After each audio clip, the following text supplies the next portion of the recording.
Kronologi konflik Pauh Kota Pahlawan dan Company 1708 to 1844. Konflik antara Pauh dan kekuatan kolonial Foch atau Belanda berlangsung dari awal abad ke-17 hingga pertengahan abad ke-19. Ditandai oleh perlawanan, aliansi, dan pembentukan basis pertahanan strategis. Perlawanan dan strategi 1708 sampai 1720. Perjuangan dimulai pada tahun 1708 ketika Panglima Raja di Pauh berusaha menghancurkan kekuasaan Foch yang saat itu menghadapi keadaan kritis.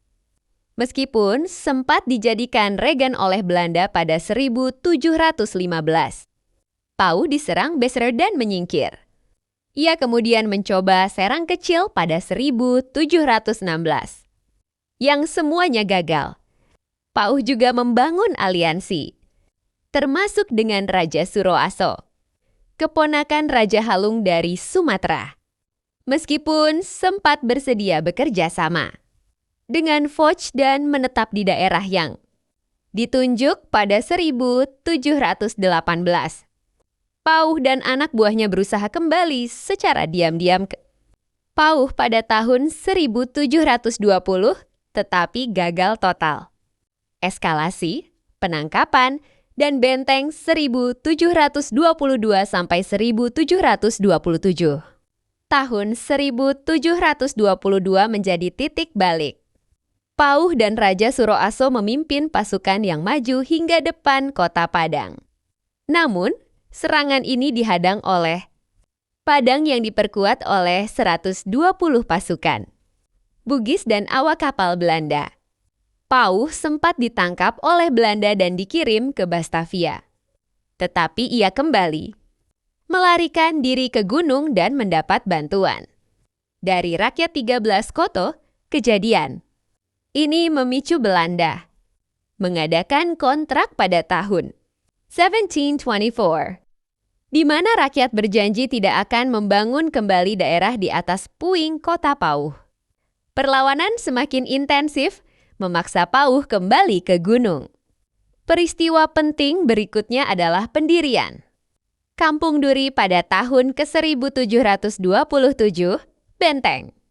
Ini didirikan sekitar 5 km dari Padang sebagai pertahanan kecil di kaki bukit, bertujuan untuk menggabungkan para pemberontak. Pada bulan Maret tahun 1727, bekas Panglima Pauh dan Hulu melarikan diri, melanjutkan pergerakan.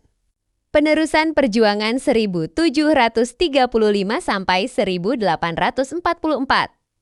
Meskipun pemimpin lama ditangkap, perlawanan politik tetap berlanjut. Rakyat Pauh menolak perpanjangan perjanjian Foch yang kejam pada tahun ke-1735.